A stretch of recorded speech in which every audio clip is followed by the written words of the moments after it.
ওই কি রে, মধু মধু মধু রসমালাই রসমালাই। একজন সাধারণ তরমুজ বিক্রেতা এবং লাখ লাখ মানুষের রিয়াকশন, এটা কি কেবল মজার ব্যাপার নাকি এর পেছনে রয়েছে গভীর মার্কেটিং স্ট্র্যাটেজি? মার্কেটিংয়ে একটা কথা রয়েছে, অ্যাটেনশন ইকোনমি।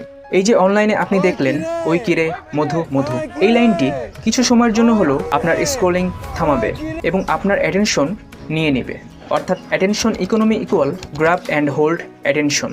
দ্বিতীয় স্ট্র্যাটেজি হলো ফোমো, অর্থাৎ fear of missing out. Trending বিষয়টা খুবই সাময়িক। অনলাইনে ট্রেন্ডিংয়ে থাকা একটি বিষয় সম্পর্কে সবাই যখন জানবে তখন আপনিও সেটা মিস করতে চাইবেন না। এটা মানুষের স্বাভাবিক প্রবণতা। আর আপনিও ইতিমধ্যে জেনে গেছেন এই ভাইরাল বিক্রেতা সম্পর্কে।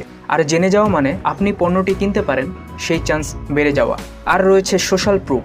যখন দেখবেন সবাই এটা নিয়ে মজা করছে তখন আপনিও সেই বিক্রেতার নিকট যেতে চাবেন, হয়তো পণ্যটি কিনে নিয়ে আসতে পারেন। একে বলে গ্রুপ সাইকোলজি।